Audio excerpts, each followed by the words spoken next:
Aloha and welcome and good Aloha Friday, gang. Welcome. Now, that was fun in chat beforehand. In fact, I was sitting there I'm talking with everyone. All of a sudden, I'm like, oh shit, I need to go get drinks and all that before I start this. I was wondering how long I'd have to wait for that bark to happen. So, welcome everyone.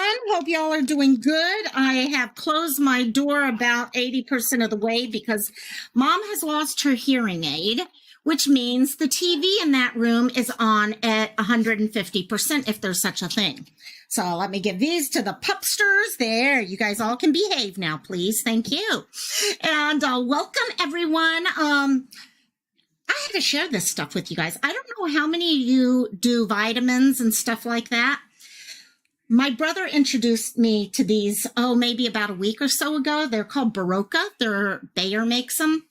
And they have all these flavors, and there's tons of B vitamins, all the energy B vitamins, just all that stuff that you need. They do make them also with caffeine. These do not have caffeine in them. I do not need caffeine right now. Well, actually, I could use caffeine. Yeah, I probably could. So yeah, they're just pop one of these little buggers into a glass of water. Pop, pop, fizz, fizz.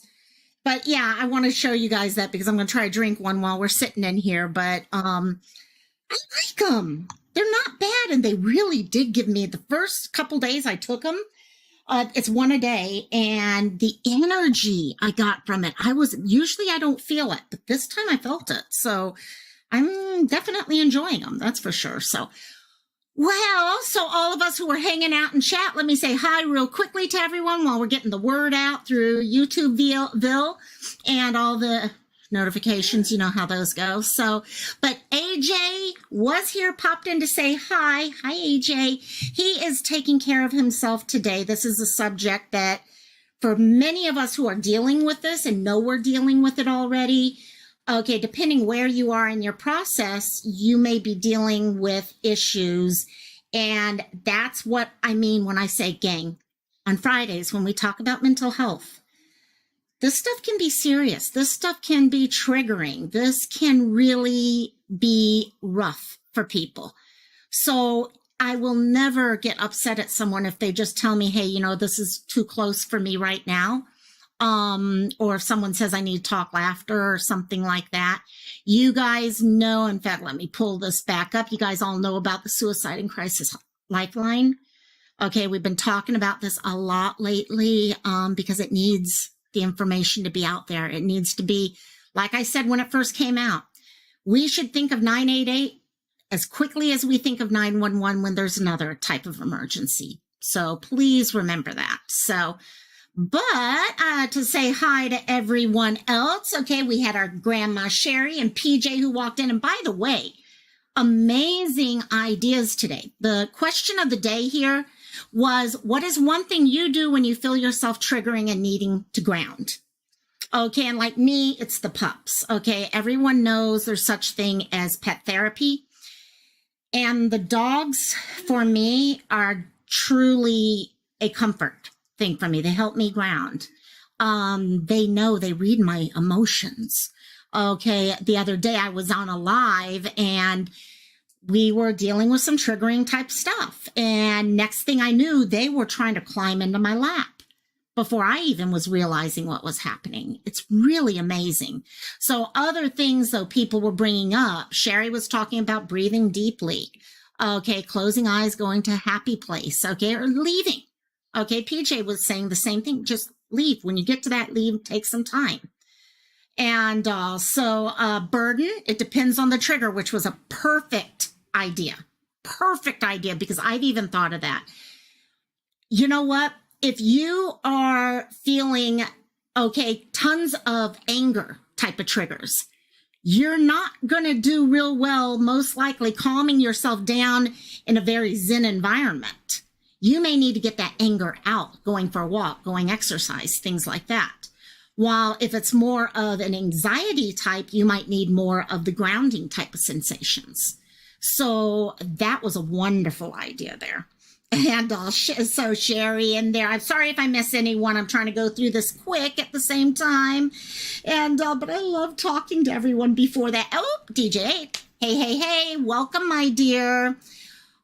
Oh, she's. My dear, I am so sorry that happened to you. Yeah, and unfortunately, that happens on YouTube. DJH Record Hound was saying Worse was telling a depth supporting crowd on YouTube about CPTSD and then getting trolled by them. And that's unfortunately for PTSD. I honestly have to say social media can be one of the worst things in the world for us. It can be wonderful on one level because we create great friends and we can work with each other and become friends to support each other. But there are also a lot of places where the meanness is just going to continue everything going, and people use it to continue it going. And so who else we got here? Kelly has a migraine. Get some rest, Kelly. Love you. And there's Chris. Hello, Chris. Chris has been sharing all sorts of really good information with me. Cold cases, stuff like that. Got me onto a bunch of websites. Thank you. Facebook groups. Thanks. Who else? Cian's here. Hey, girl. And let's see, Lighting I see. Stepha's here. Hi, Mukamai. Good to see you. This is a great topic. Oopsie. So many people do not know. And okay. And that was, I'll be honest, the first time someone asked me to cover this subject literally was probably almost a year ago. Can I tell you guys something? I did not know what CPTSD was. I knew what PTSD was. I was diagnosed with it. Okay. But when I was dealing with it, I was like, okay, this all makes sense, but I always tied it in with war and stuff like that. Okay. Well, that was also before CPTSD really became a thing. Now I recognize it's more on the CPTSD side, not the PTSD side. So, but I had to learn what the differences were. Okay. Talk to a therapist, try to figure out what the differences are. And that's what I wanted to talk about today. So we could really get to understand it and where people are coming from. And so welcome everyone. I think I got caught up there with everyone. So let me switch over my windows here. So as we start, here's the, what did I call it? Baroka. And it's actually good. You can taste the vitamins in it. I will tell you that. So if you don't like vitamin taste, you can taste the vitamins, but it's not horrible. It's like taking a Flintstones vitamin or something like that. You can taste the vitamin, but it's not horrible. So yeah.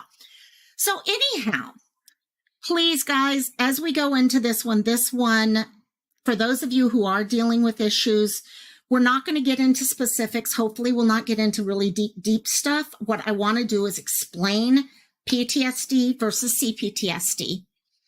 What are the symptoms of each, what they share in common, what they don't share in common, then coping mechanisms, and then treatment. Okay, and then in the end, answering, can you cure it? And most of you guys probably know that answer. But for those of you who don't, we'll be able to answer some of that by the end of this. So here we go. Question for y'all in chat. When you hear the word PTSD, and I know most of you guys are a little bit more educated on it than most people, but when you hear the word PTSD, what group of people do you tend to think about most? And I think this is also going to, okay, type it on chat. Okay, who is it that you normally think of most? What are the situations that you think of when you hear someone has PTSD? I think that's going to change for us depending on ages. Like I said, when I was younger, there was no such thing as CPTSD. Okay, Burden just hit it on the head right there. Bingo, Sherry, that's exactly what it is. Hey, Amy, love you, my dear, love you. And survivors, military, definitely the military, law enforcement, nurses, bingo. We get all these groups, and a lot of times, I know when they first came to me and said, no, this is PTSD symptoms you're dealing with and all, I'm like, no.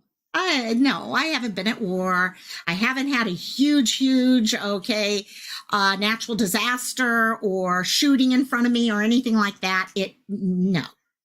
But then as I started reading more into it, I started realizing there's a hell of a lot more. And I think that's where the idea of CPTSD became more understandable for people when they talked about it. To begin with, PTSD was first, came up quite a ways back. And PTSD is, by the American Psychiatric Association, defined as a psychiatric disorder which may occur in people who have experienced or witnessed a traumatic event. So, you don't, just because a traumatic event happens does not mean you're going to have it. But on the other hand, it does put you at a higher risk of having it because it's how our body deals with stuff. And so what we get, I'll tell Sleuth Mom also, I love her. She's the bomb. And I love her to the moon and back. Yeah, no, she's awesome. Trauma is subjective, Sherry. Trauma is definitely subjective. And Angie, yeah, I thought it was only military and R were victims. Yeah, exactly.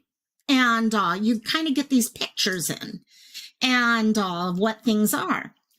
In 1980, that's the first time PTSD really started being seen as an actual diagnosis. Okay, before that, there were other things which we'll talk about, but at that point, it was put into the DSM as an actual diagnosis, a mental health disorder that could be looked into. Before that, actually going here, initially it was tied to combat fatigue. Okay, World War II, a lot of men were coming home from World War II and they were having combat fatigue, shell shock, all these different words to describe basically their reaction to what happened to them when they were at war. 4th of July would come, a day that should be one of the most amazing days for them because they actually fought for our country. And yet they'd see the fireworks and it trigger reactions for them. Okay, they would hear a loud sound outside and it'd trigger reactions. So it was something that came out of that. Amy's husband cannot watch the end of Titanic because he was a firefighter and lost 2 kids. Oh my God, in an ice rescue. It triggers him, but not PTSD. And yes, and that's the thing. There are different levels, and when it comes to mental health, there are so many things that are related, but slightly different. There's so many different anxiety disorders that come from trauma.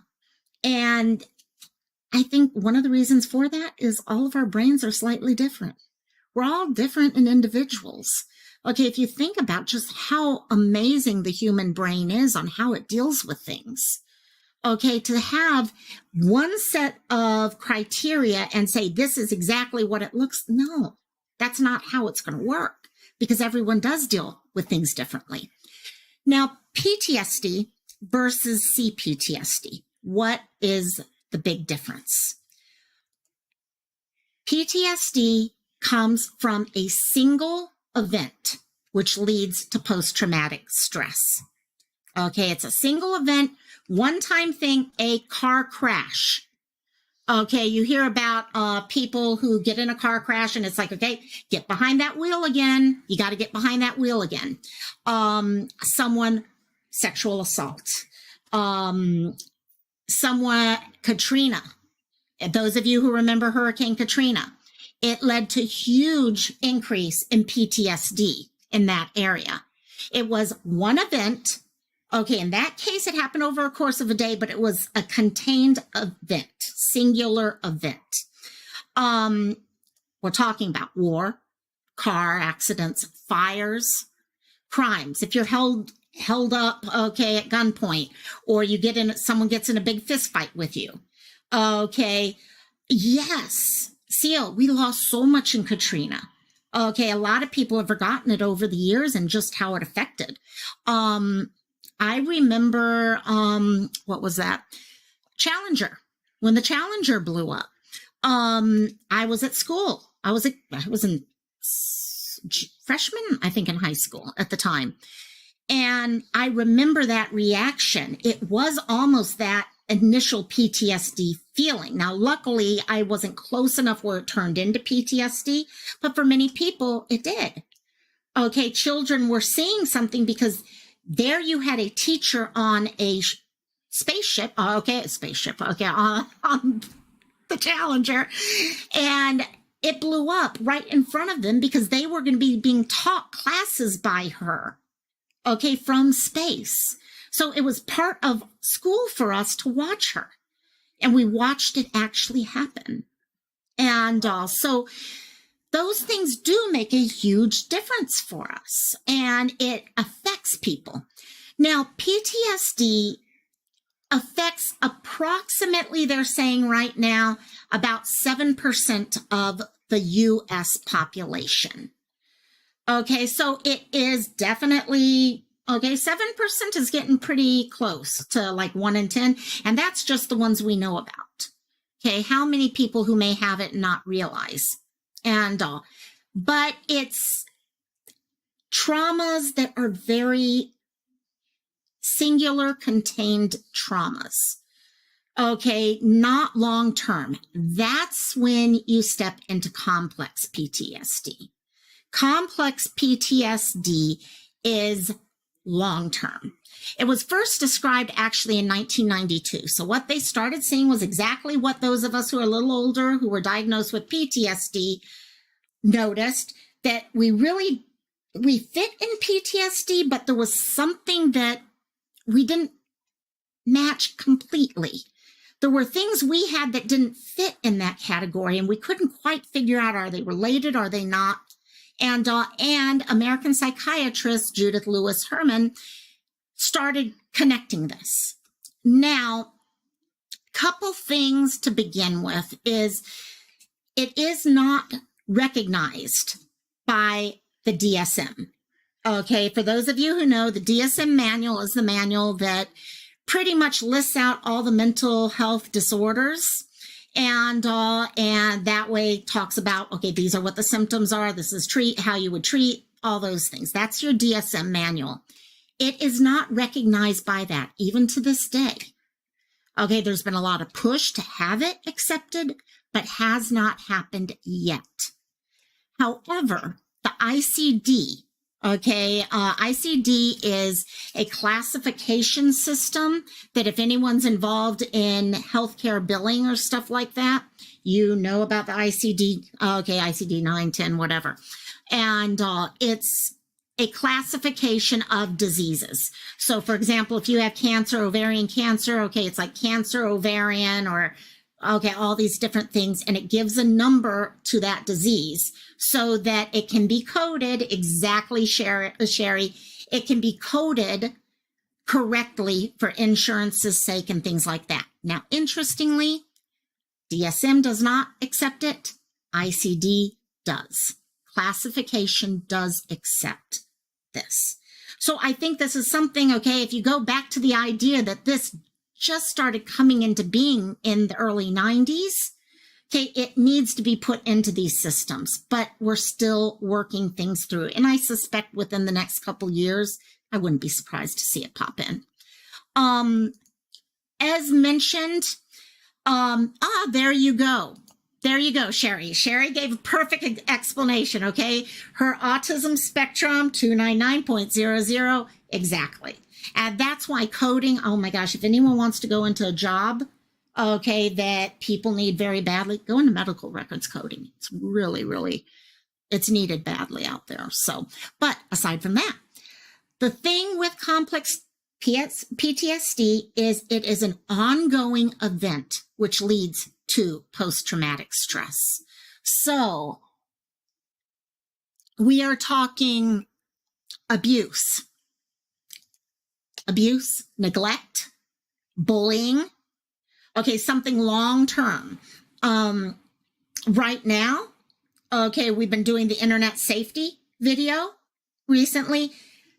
I'm seeing a lot of what's happening with internet safety for our children, okay, whether it be the harassment, stuff like that, it can very easily become complex PTSD. Because most of the time, complex PTSD is very heavily built upon in childhood because it is long-term when you're trying to develop things. But it can also come from domestic violence. Okay, if you've got a DV relationship, okay, the partner who is the victim of it can find themselves dealing with complex PTSD. So those are the main differences. So once you have that, hey, Susan, hello, welcome home. And those are the big differences between them. Now, does it really matter which is which when it comes to how you are, if you have issues or have loved ones with issues with it? Not really. Okay, you're going to deal with so many of the things the same way. Okay, but there are going to be some areas that are different. So understanding some of the symptoms now.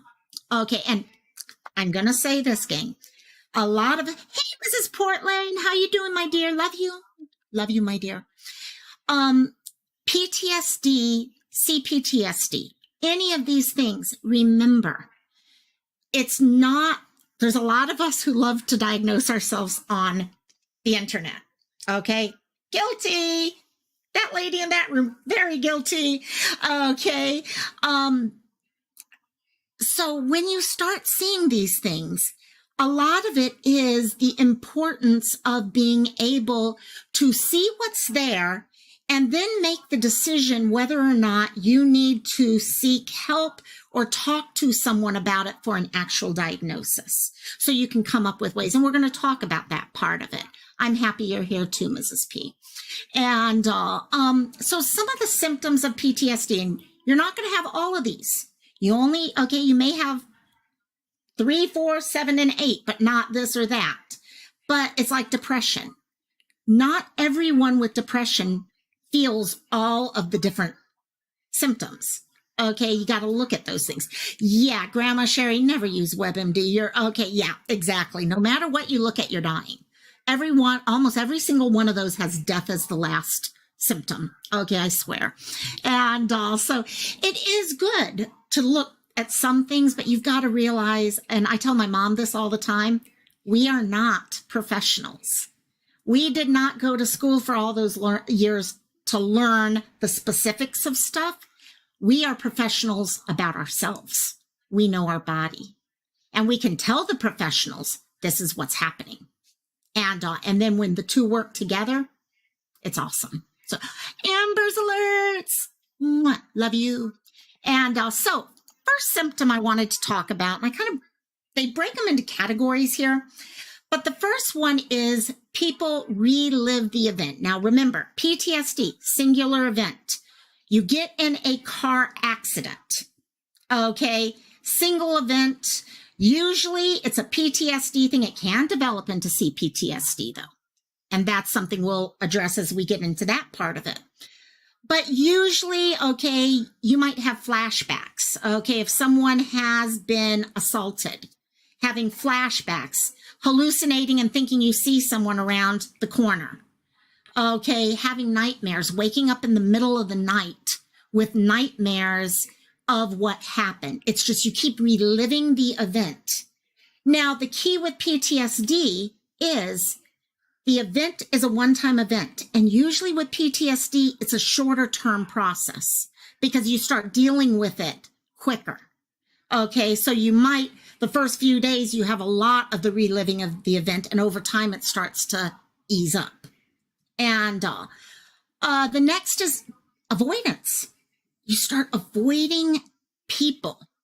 And yes, Amy, they do. I see so many people who will use not just PTSD, but almost a lot of people like to use mental health as an excuse for behaviors. Mental health will hold us back at times, but it doesn't have to. It does not have to. We can make the choice to take the lead and take control of our mental health and become the person that we're meant to be. I saw a comment. In fact, I am going to stop on this one and say this. I wish I could find I actually screenshotted it earlier today. You guys know how we hear all the time the comment, hurt people, hurt people? Okay, put a 1 in chat if you've ever heard the comment, hurt people, hurt people. Because it seriously is everywhere I go, I hear people talk about how hurt people hurt people. Here it is. I came across this morning, and I love this. Okay, it says, hurt people don't have to hurt people. Hurt people love people more. They become therapists, teachers, doctors, social workers. Hurt people help people. Abusers and people who aren't taking responsibility for their lives hurt people. That's the direction we all need to be taking. And hurt people help people. Hurt people understand. Yeah, Amber's alert. When I saw that this morning, I was just like, oh my God, yes. Because you know what? Me being hurt when I was a child has made me someone I would not want to be anyone but who I am. Because it's given me empathy. It's given me the ability to understand myself and therefore maybe help understand other people and where they're coming from and where their pain comes from. And it's hard because, yes, hurt people may want to hurt people because they've been hurt. But no, hurt people love people because they know how important that love is. So anyhow, I had to share that with everyone. It was just, when I came across it, I was like, yeah, that one needs shared out. So, but anyhow, yeah. So avoidance. People with PTSD tend to want to avoid anything that is going to remind them of that trauma. Okay. So they may recognize, go back to assault. Okay, if something happened on a corner of a certain street, they're going to want to stay away from any street that looks like that. Okay, it's one reason why when something happens within someone's home, a lot of times people will be like, no, why don't you come spend the night at my house for a couple days? The person needs to be away from that at times because it keeps bringing up the trauma for them. And they're not able to deal with it. Hey, Boots Mama, love you, my dear. Yeah, Boots Mama and I are actually someday going to do a special on DID, by the way. I'm not sure how many people would be interested, but it is an amazing subject to talk about and something very few people understand. People may avoid memories, smells, food, certain things, it triggers more and more, so they avoid those things. And yes, you are going to find yourself recognizing PTSD symptoms as many times the same as CPTSD. Many of them are shared between the two. The next is hypervigilance. This is the emotional side of things. Emotions are everywhere at that time. And your body's emotions run rampant. Hey, Tim! And also, you may find yourself very heavily alert. Go back to the military side of things. If you've been at war, you know your life depends on you being on alert for anything that's happening. CPTSD, if it's abuse, you have to be on alert for if something's going to happen. So you can never really step yourself backwards, ABC, and just relax because something may happen. So increased alertness, anger. Now, one of the big differences that I've read heavily about is anger is heavily connected into the PTSD side, much more so than CPTSD. Yes, there's anger on both sides, but a lot of times on the PTSD, anger is a big, and that was one of the issues I had, because when they were telling me, oh yeah, PTSD, I was like, okay, and everything I read about talked about how anger was like key to it all. And I'm like, this does not make sense to me because I don't have any anger in me right now. And it all started making sense as I started recognizing that there was a new format of having new version. if you say. Hey there, Hope. Hello, my dear. And I saw someone else pop in there, I thought, too. Who did I miss? Maybe just Hope. Just Hope. Sorry. And, oh, no, Jukebox. I missed Jukebox. Hello, Jukebox. And so fits of rage. People with PTSD. Let me pull out the treats now. People with PTSD often find themselves having fits of rage, just anger that they can't control. Okay, or maybe it's just hatred for things, inability to sleep. Because think about it, if you have an issue where anger is, okay, that anger is one of those emotions that is energy based, as compared to many times something like depression, which is more quiet based, if that makes sense to you guys. Okay, so if you've got a lot of anger, you just can't find yourself getting to the place where you can sleep, where you can truly rest. AJ, thank you for dropping in, my dear. Yeah, I am so proud of you for taking care of yourself, and keep doing it. Keep doing it. I was telling everyone that's what we all have to do, that. And so, oh, Hope. So you do, you know what? A lot more people have DID than most of you guys realize. You guys all probably know people who have DID, and you just don't know. And sometimes you do know, but we'll get into that when we get into that subject.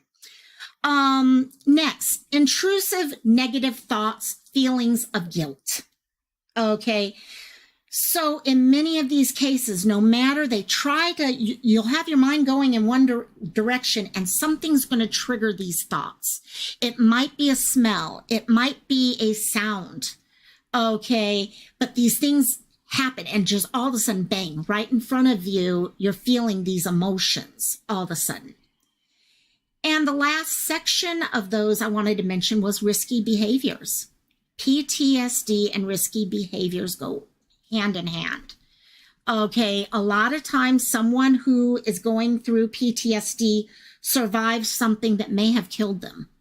And they survived something, whether it could have been a physical death, an emotional death, whatever it is, it could have killed them.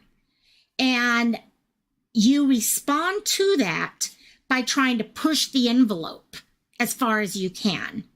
So you find people who take on these behaviors. It could be drug use, alcohol use, okay, to some degree. Good night, PJ. Love you, my dear. Okay, it might be just dealing with drug abuse and alcohol abuse, maybe to push yourself, maybe to numb. Okay, whatever the reason is, but knowing that it's what it is, but you continue doing that. Unsafe sex. That's one of the things, especially with CPTSD, a lot of times when it's coming from sexual abuse and stuff like that, you find a lot of people who deal with it with unsafe sex. And it becomes their way of dealing with it and trying to make sense of the emotions that they felt at the time. High adrenaline activities. Okay, someone who has been at war or any of these areas of PTSD, their adrenaline is high during that whole time. So a lot of it is you need to keep that adrenaline high, okay, because then you feel safe, like you're able to do anything to protect yourself, whatever it is. So they may find themselves, okay, doing more and more of those, okay, skydiving, not that skydiving is bad or anything, okay, but they might be a person who would never have done something like that. And next thing you know, they're doing all of that and just pushing that envelope. And then last, addictions in general, behavioral addictions, gambling, shopping, okay, any of those addictions that they are high risk. Yes, as funny as it sounds, shopping addictions can be very high risk at certain points, okay? You only have so much money, and then it becomes a big problem for you and those that you love. So, what about CPTSD? Okay, as I mentioned first, many of them are the same exact symptoms. Very Amber's alerts, exactly, and that's it. A lot of times, addictions do. It's a way to numb the pain. the way to numb the pain. High-risk behaviors, self-harm. Okay, trigger alerts, guys. Okay, this whole live is a trigger alert, but it's ways of not feeling, ways of numbing yourself. And that's why it's important for us to recognize this stuff over time so we can address it in whatever way needs to be done for us. But many of the symptoms are the same. Some of the things that do change, though, with CPTSD is a distorted negative feeling about yourself. Because, again, you're going back to CPTSD, which tends to be more based in childhood, not necessarily, like I said, because, for example, COVID, in my eyes, COVID is causing PTSD for some people. Okay, not all people, might be a very small percentage, but it could be. Because it depends on how they're reacting to it and how it affected them, what their situation was. Did they lose someone at the time? All sorts of things that could come into play with this. But with CPTSD, a lot of times you're talking about childhood. And that is the time when you're coming into understanding who you are and your beliefs in yourself. And if you're coming from maybe a background of abuse, of neglect, and you are building that idea of who you are based off of how you're being treated at that time. And so someone with CPTSD may find themselves very heavily focused on these negative feelings about themselves. They may tell people, they may not. But as they start looking at it, they start to see these things that are going on. They also have issues with their emotions, okay? Because, again, you're coming from trauma, okay? Trauma, especially in a case of abuse or stuff like that, managing emotions may never have been even taught to you, okay? So you yourself don't. But you know what? If you'll send it to me, send it to me and I'll try to get it. And if I can't get it up here, I will definitely add it in for sure, my dear. And I will see what I can do real quick on that as it comes up to me. So definitely it becomes very hard to manage emotions and know what to do with the emotions as you're feeling them. It could be that anger, or a lot of times with CPTSD, it's a sadness and that you're coming from. AJ, you know what really drives me nuts and pisses me off? People who say that PTSD is only for soldiers and military. I've had that happen more. Yes. And that's the truth, because originally that is the only group that was seen as having PTSD. AJ, you weren't here at the beginning when I was talking about my original diagnosis was PTSD. But over the years, CPTSD came out and all of a sudden we start seeing that. I think it's something we're starting to accept more and more, but like any diagnosis, it takes a while for diagnosis to become common. And we're still dealing in a world that does not like to address the emotions and mental health in general. Okay, we seem to hide from those like crazy. So let's go through. I mentioned to you PTSD versus CPTSD. You have a case where someone has a car accident. Yes, Boots Mama, CPTSD does involve dissociation, which is actually one of the areas we're going to talk about here in just a second. Beauty after bruises. You got it, my dear. Here, let me just send this over real quick.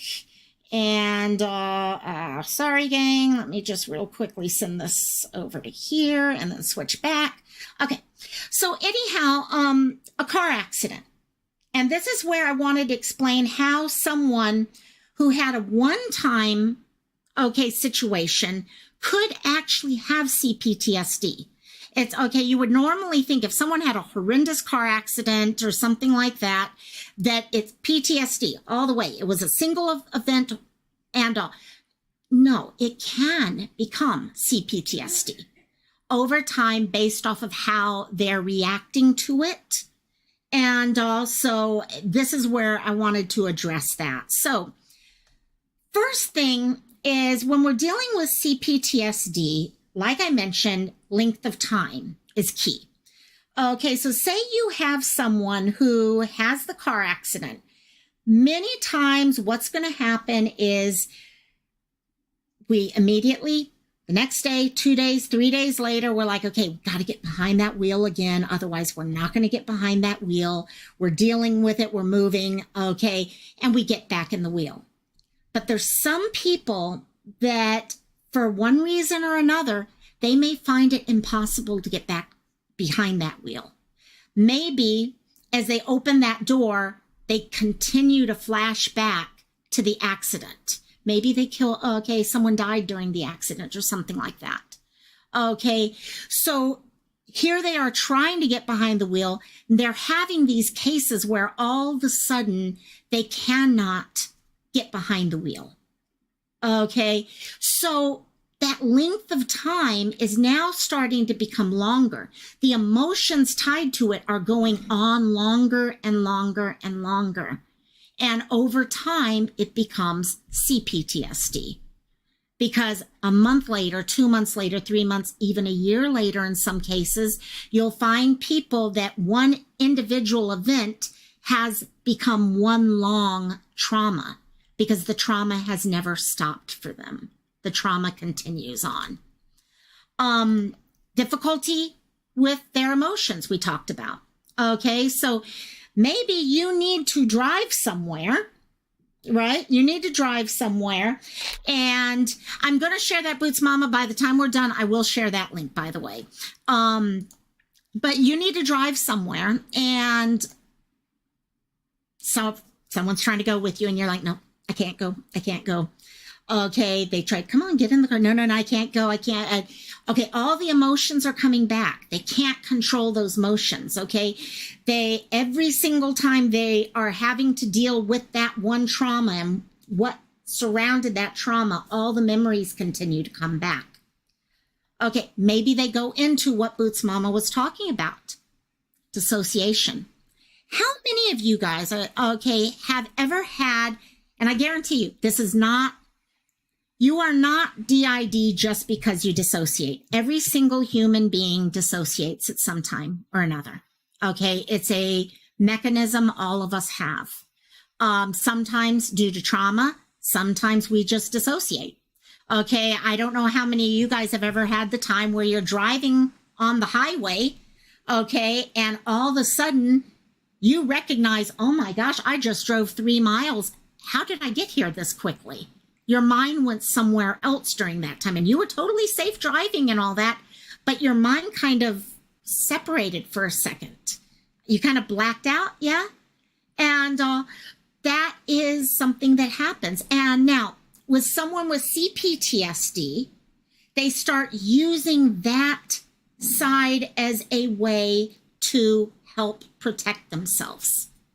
It is something that they do to ensure that they don't have to feel the emotions. I just mentioned how you have difficulty controlling your emotions when you have CPTSD. Okay, a lot of people, a lot of times will go into dissociation to do it because if you're feeling all these emotions, usually the only way you can stop feeling those emotions, unless you learn how to ground, meditate, okay, work with your doctor, medications, whatever it is that is part of your plan, people will go to other things such as drug use, self-harm, negative things that can actually hurt you. And so what happens with this case is I don't want to feel that emotion. I don't want to feel that panic. I don't want to feel any of that. Okay, so I just disappear. Okay, I'm doing fine. It's not like I have an alter or anything like that. I've just dissociated. So I don't have to feel the emotions. So that's why I was saying just because you dissociate doesn't mean DID, because a lot of people do feel that. And dissociation is specific to CPTSD, not PTSD. Okay, it is based off of the length of the event. Cherry girl, how you doing, Cherry? Love you, girl.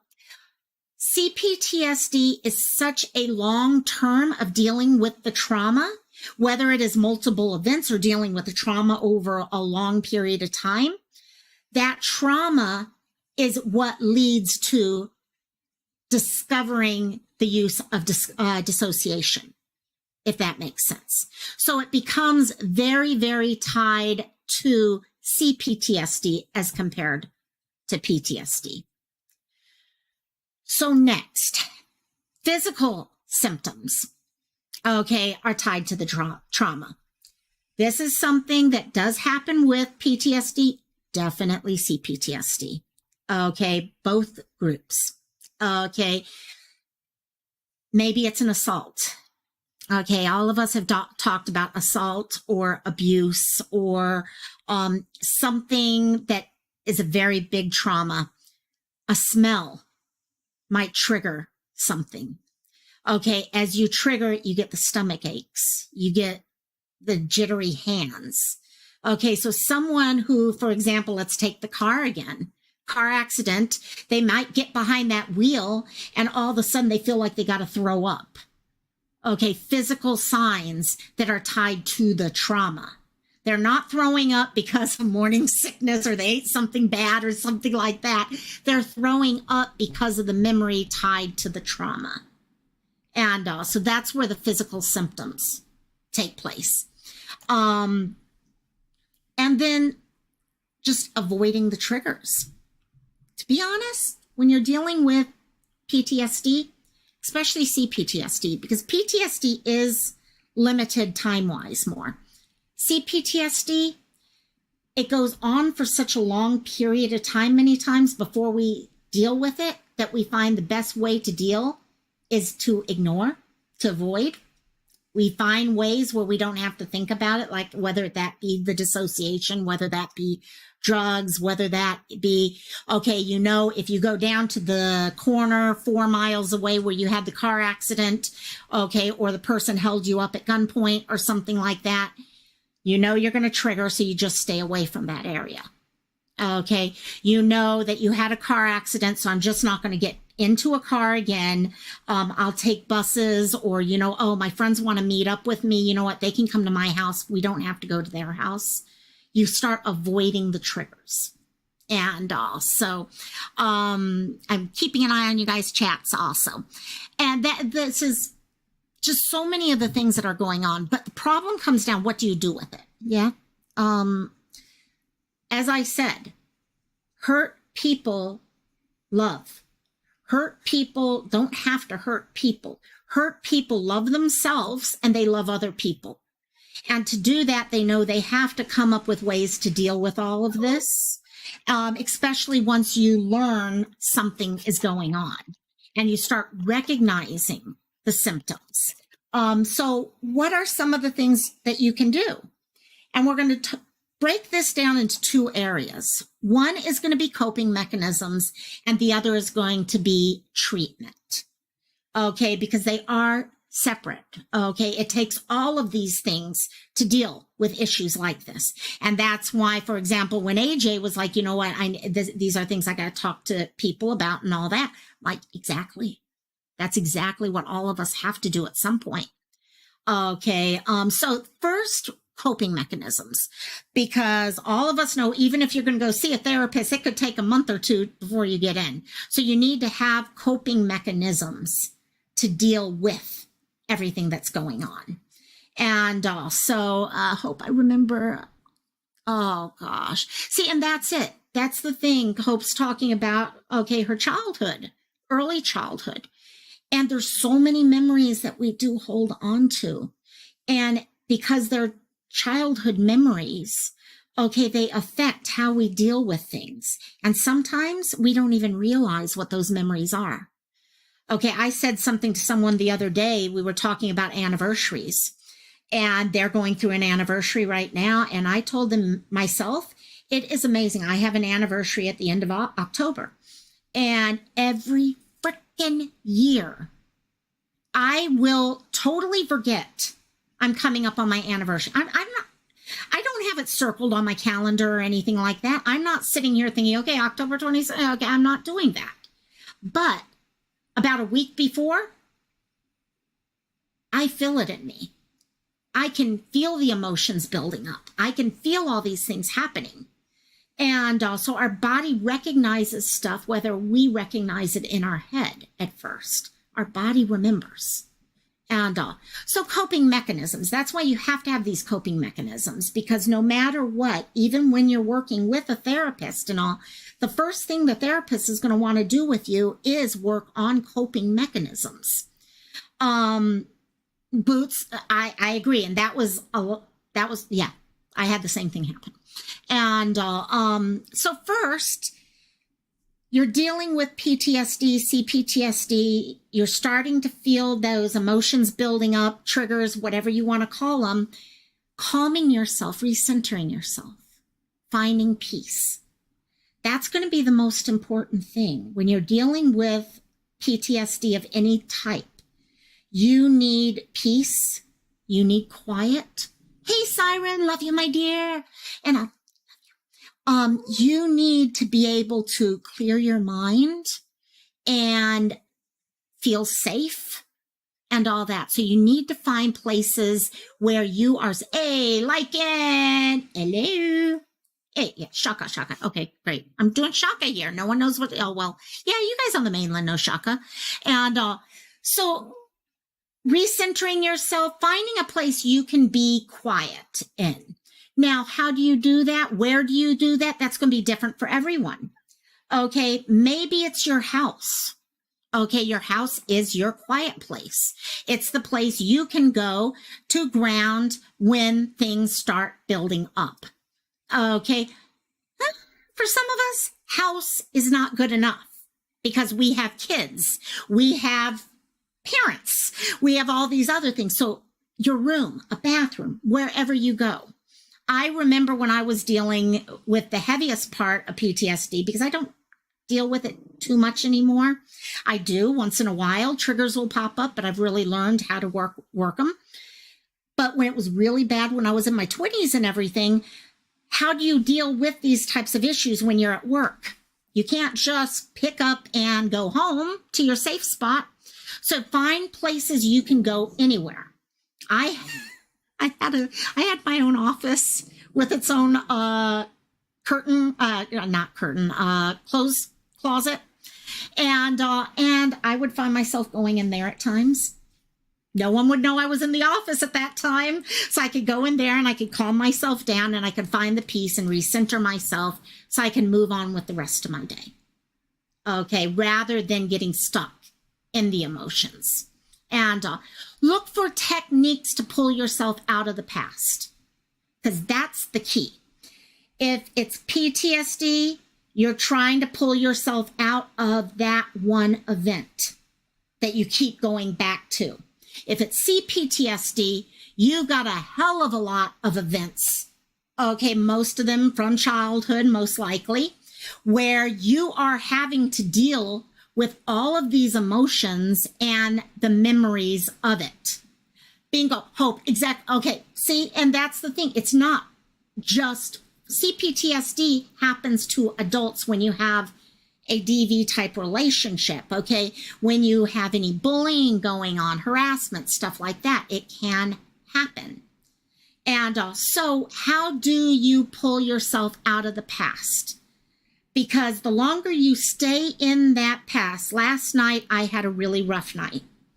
And I found myself really in bad places at times. And I had to pull myself out of that, and I had to calm myself down. I had to sit there and figure out, okay, let's put down the phones, let's put everything down. I'm going to watch TV. I'm going to play with the dogs. I am going to find ways to ground myself. Okay, and we talk about some of the grounding techniques. Okay, the 5, 4, 3, 2, 1, the 5 things that you see. 4 things, and sorry, I always screw up the order of these things, but 4 things you can hear. Okay, I can hear my AC. I can hear the dog growling behind me. Thank God you guys can't hear that. Okay, 2 things that you can touch, or 2 things you can smell. Whatever. Okay, you go through your senses and do that, and you ground yourself. Rather than being in the past with that memory in the past, you now are here today. And you know you're safe, because the moment you know you're here, you're safe. Because the past can't hurt you anymore. The past can't hurt you unless you allow it to hurt you. Okay, that's why I say over and over and over, okay, being hurt in the past or stuff like that are real emotions, but they're not excuses. Okay, it's up to us what we want to do with that. Do we want to use it and become a stronger person? Or do we want to allow it to keep hurting us? And I myself made the decision, no, I'm going to take control. It's not going to hurt me anymore. I'm going to still feel it at times. I'm going to still feel the triggers. I'm going to still feel the, okay, whether it be physical triggers, emotional triggers, whatever. But no, it's not running my life anymore. I can't let it do that. I have too much to live for outside of that. So next, meditation. Oops, I forgot to put a ticker on that one, but there should be a ticker on that one. Okay, so meditation. Okay, prayer, yoga, tai chi. Now, something you may notice here. Some of those there take more action than others. Meditation is quiet. It's not movement-based. Okay, it's about just sitting, grounding, prayer the same way. Sitting, grounding, being. And it's a more mental thing. Yoga, tai chi has a physical aspect. Now, how do you do the differences of those things? When would you use one versus the other? Does it matter? You know, Hope, that's my biggest thing too. I try to stay away from my triggers. I know my triggers. Sometimes you can't. Sometimes you can't stay away from them. They're going to be right in front of you and you can't do anything about it. Someone's wearing a certain cologne, you're going to smell it. You can't do anything about it. Okay, but if I can, I'm going to do it. Hey, Missy K. And so meditation, prayer versus yoga, tai chi. Anger triggers movement. Sherry, I'm not sure if that's what you meant there, but that's exactly where I was getting at. Sometimes our emotions that the triggers lead to are going to dictate how we ground ourselves. If you currently are angry, if you currently are filled with anxiety, okay, something that is physical action based, okay, you're going to want to get rid of that energy. Okay, and for some people, maybe meditation works to get rid of that.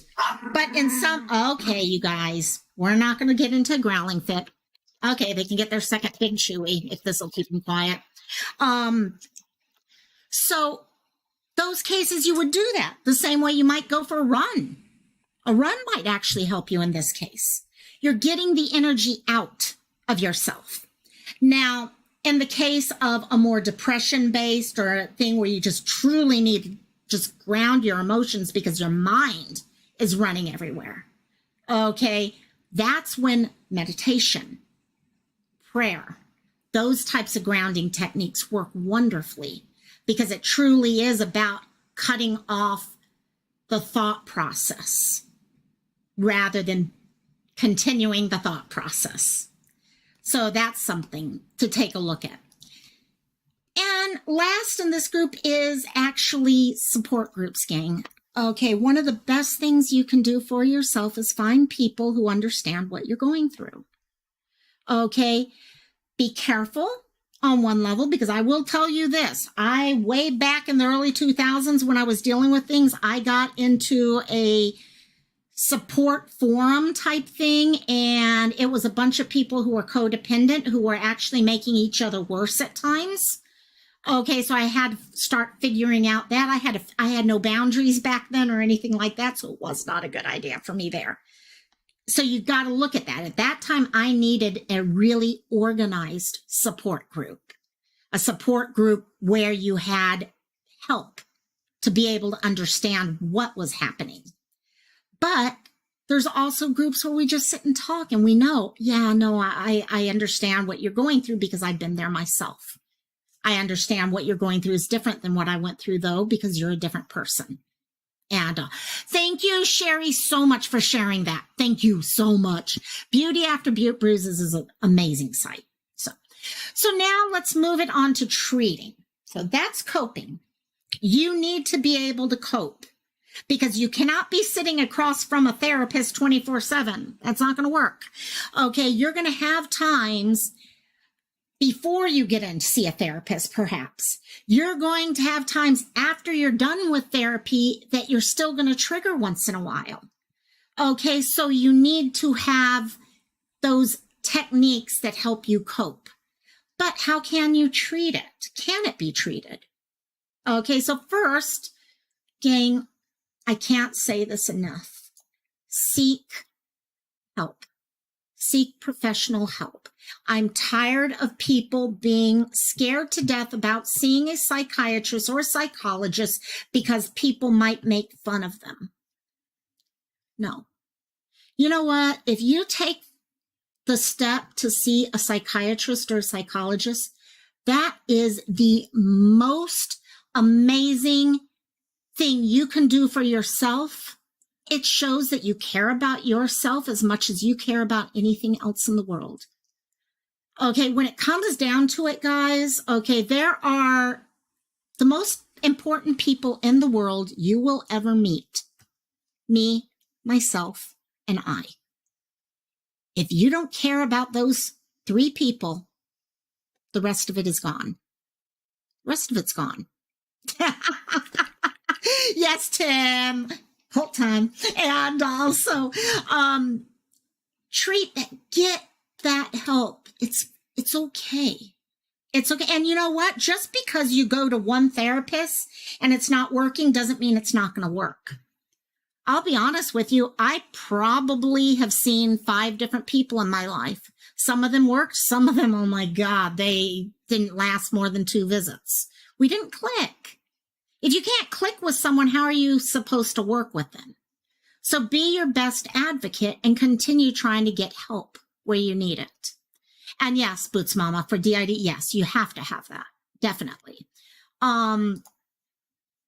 Medications. There are medications that can help with CPTSD and PTSD. The medications in these types of cases usually work on the nervous system. They're very heavily based off of anti-anxiety meds and stuff like that. Siren knows all about those things. But for all of you guys, yeah, we're dealing with the symptoms is where those come. If your CPTSD has a depression side to it, they're going to add on an antidepressant. Okay, if it has anxiety, an anti-anxiety medication. Okay, those are things that are very important. If a doctor can add those on, it makes a huge difference because a lot of times what I used to tell people who would tell me, well, I don't want to take medications. I don't want to take medications is medications help you get to a point where you can actually do the work. Because when your mind is all over the place and you're dealing with all of these other things that are tied to things like serotonin and all these other things that are going on, okay, it's harder for you to actually deal with what needs to be dealt with because you're just trying to survive. You can't actually work on something until you get past that survival portion. And that's many times what the medications help you with. Not always. And there are ways that you can work through all these things holistically, because I know some people don't like medications, and that's fine. Okay, there are things professionals can do and work with you on that can help. Cognitive behavioral therapy. Okay, that's one that's used very often nowadays. Prolonged exposure therapy. Okay, that one is, say, the car again. It's the easiest one to bring up. Say you're in a car accident and you're just having a really hard time getting into a car again. Prolonged exposure therapy is about getting back behind that car, getting into that car in small amounts, getting in it for a minute, getting in it for 3 minutes. Okay, and you just start exposing yourself to it. And over time, you're able to deal with it. Cognitive behavioral therapy and all is a lot of times talking about the event. And by talking about the event, we start changing how we think and how we feel about the event. Okay, it's not enough to change what we think about it. We need to change how we feel about it. In the end, by doing that, the aim becomes that we can bring our anxiety down by changing how we feel about the event. If we take the power away from the event, okay, and I'm sorry, but it's true, these events, when they happen to you, have a lot of power. Okay, they have a lot of ability to make you freeze in your, okay, right where you are. So you have to take the power away from the memory. And so by doing that over time, you're able to start taking control over it and changing how you feel moving forward. Another thing, and it'd be interesting, how many of you guys have ever been through this? And I know, as always, you do not have to write anything in chat here because this is all very personal stuff. Has anyone ever done EMDR? EMDR is eye movement desensitization reprocessing. It's something that started actually back in the early 2000s. I actually did it myself. And it works. For me, it worked tremendously. It could trigger the hell out of me also at the same time, but it really did help me with being able to get to that next step. It's something that is used much more often. Sherry, there you go, the hands up. And it's something that is being used more and more because the idea here is EMDR desensitizes us and our reaction to the event. Okay, you're doing things, whether it be tapping, okay, tracking with your eyes, you're doing something physical as you're going through the memory. So you're kind of pulling the sensation away. So you're not feeling the memory because you're feeling something else. These are things that you are not going to do on your own, gang, but they truly can help. These are things you're going to want to see a therapist for. Okay, because they are able to help you when it's like I said earlier to you guys, if someone starts triggering during this, I want you guys to get yourself help. I want you to call that phone number. I want you to do those things because unfortunately we're limited in what we can do with each other. None of us are professionals. We need to have professionals who can help us through that. So getting to the question, can you cure PTSD? Can you cure CPTSD? No. You can't cure something that happened. The event happened. I would love to say we're going to develop something someday that erases the past. It's not going to happen. Okay, these things, our past is our past. We have to honor our past. It made us who we are today. We can't change the past. But we can change our reaction to the past. We can change the emotional reaction. We can change the physical reaction to it. And that's what treatment for PTSD and CPTSD is about, is changing the reaction to these things. All of this, if there's one thing right now that all of this comes down to, is it's what we're trying to do with PTSD and CPTSD is change a negative belief system about something that happened. Okay, a belief system around abuse, neglect, car accident, war, natural disaster. We developed a negative belief system around that event, and we have to change it to a positive belief system. It's a multifaceted approach. You can't do it all on your, well, I'm not going to say you can't, but why? Why do it on your own if you can have someone help you through the process? Okay, let people help you with it because they may see things that we may not see in ourselves. Okay, it becomes very important. I know, like Boots, you're talking about DID and all. DID, you need that professional side. You truly do, because there's so much that you don't know. And it's about body, mind, and spirit. That's how you heal from these things. That's how you take that journey forwards. Okay, to the point where what I read you guys earlier about being a hurt people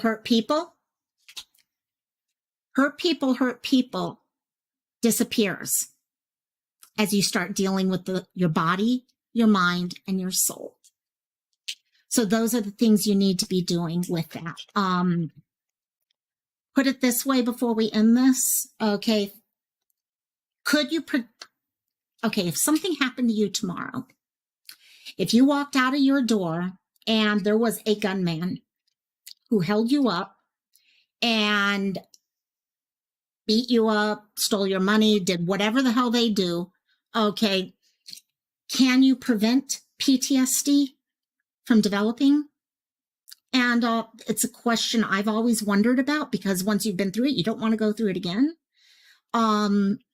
And some of the things I can say is this: one way that will help you more than anything is, if something like that happens, immediately start getting help. Too many of us wait until something becomes too big to handle to get the help. And then all of a sudden we're there trying to get the help. And now we're dealing with an issue that's so much larger than what we thought we were going to have to deal with. So put it this way: if tomorrow you walked out your front door and instead of having a man with a gun there, you fell and broke your arm, and you know your arm's broken, you can, or you're pretty sure it's broken, you can see it swelling, all these things, what would you do? What would be the first thing you would do? Would you say, oh, well, I got to get to work now. Got to head off to work. Okay. My boss is going to get mad at me if I don't go to work, when you can't move your arm and your arm's swelling up like crazy? Or would you immediately go into the ER, go to your doctor, get a cast put on, x-ray, cast, all that stuff? For physical, that's what we do. We recognize for physical, we have to do that. We have to take care of our body. But when it comes to the emotional, we put it off. We wait and we see what's going to happen. So treat yourself the same way. If that something happens that you know might upset you in the future, go ahead and see about getting help immediately. You might find you only need 1 or 2 visits versus weeks and months of visits. Huge difference there. So, time for some takeaways. You guys know the drill. For those of you who feel comfortable, I would love to hear your takeaways on this. For those of you who are watching a replay, I would love it if you would go into the comments section and type in your takeaway from today. So I actually kind of gives me an idea of areas of... Hey, Mads, how you doing, my dear? Mads is in college. I'm so happy for her. You got to tell me how the football game went. You got to tell me how the football game went. I can talk, can't I? And also, love you, girl. And also, takeaways. What are our takeaways from all this? They won. Yes, you won. Yes, yes, yes. Yes, congrats, girl. And I know me, a lot of my takeaway from this was truly the difference. Ooh, 28-14. Yes, that's not just winning. That was winning. Yes. And that's awesome. First football games are the best. And so I know one of my grounding was your takeaway. I know with me, a lot of mine was understanding what CPTSD was, because I truly did not know it going into a lot of this stuff. I really did not have a good understanding of all that. And so that was for me heavily what I took away from it as I was learning more and more. So, okay, gang, I am going to wrap this up because I do know we got Cantina. I am going to limit it tonight time-wise. I'm exhausted. I'm really, really freaking exhausted right now. It's been a long week. But I do want to come together and be able to talk story and hang out and all that. So we will be doing Cantina in 45 minutes. Oh my God, 45 minutes. I got to go help my mom make her bed first. So then we will have Cantina. So, yeah, Boots, that's it. There's so much that we have over the years, and it's good for us to remember over time. You'll have music dropping. Okay, guys, head over to Sirens for him dropping his new song. I know I've been waiting for it since I heard last night you said you had something coming out. I was like, ooh, I got to hear this. So you guys, go listen to his stuff over on his channel. Thank you all so much. If you guys have any ideas of subjects for anything, for this live, for missing, whatever, y'all know how you can contact me. Okay, thelocalmylife@gmail.com. Please subscribe, watch, check out the playlist, especially for the mental health things, guys. A lot of you are new to the mental health series, but we've been doing this longer than we've been doing any of my series. So please take a moment to go look at those, especially the series portions that have to do with grounding yourself and creating things that just help you with moving forward. When you have a trigger, good question, Downtown Wonder. When you have a trigger, is that the same as PTSD? Not necessarily. A trigger is something that is going to lead to a reaction from a memory.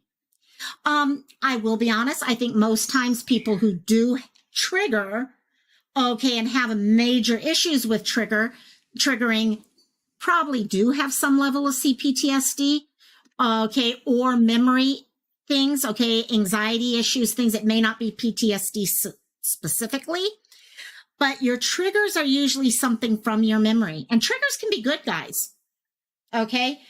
Triggers can be, how many of you guys have ever sat and you're listening to music on, well, my Walkman years ago, that's one of the cases I remember from this, and all of a sudden you hear a certain song and you remember something that happened when you were younger.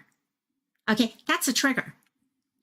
Okay, so for example, with me, I remember one time I was driving up in the Rocky Mountains and it was snowing out, and all of a sudden a Duran Duran song came in. I forget what song it was, but all of a sudden it brought back a good memory from school. So you totally can have good triggers. A trigger is basically something that is bringing back past memories, emotions, smells, feelings, tactile things like that.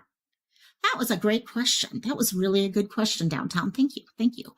And boo-boo kitty meow, meow, meow. And thank you, my dear. Thanks. This is, you're over for Robbie's channel. You know what? I think a lot of us suffer with different things here. Okay. And I hate putting labels to things, and I normally don't want to do labels, but I know for many of us, these are labels doctors are going to put on things, and it helps for us to understand. In the end, you're you. You're who you are. You're walking through a journey to become the person you're supposed to be. Okay, that journey's never going to end, but you're moving in that direction, and it's empowering to know these things so that you have a better idea of where to go in the future. And welcome all of you who are new to the channel. I really, really appreciate y'all joining us. For those of you who are new, just real quickly to remind y'all, we do these on Fridays at 10 o'clock Eastern. Then we follow up at midnight Eastern with Cantina, which is just a full no drama hangout with friends playing around. And then on Mondays, we do a Missing Mondays. I try to pick a person who no one knows about, or very few people know about, who's missing, and tell you their story and try to see if we can get their story spread. And then I pop in once in a while throughout. We're doing a right now internet safety video that's moving from channel to channel to channel. We've got four or five of us that we're doing internet safety. So keep an eye out for those also, because we're going to continue that. So, Love y'all tons. I was gonna head down, help my mom make her bed, and then I am out of. Hey, Jet's mom, love you, my dear. Love you. Talk to y'all later. I'm going to go deal with this little one who's been bugging me the last 20 minutes. You want to say goodbye to everyone? Hey, no, they're there, not here. No. Okay. Okay, let me put him in her in her stroller. Okay, talk to y'all later. Love y'all. Aloha. Mahalo. Love all you guys. Oh, now you wanna. Love you. Aloha.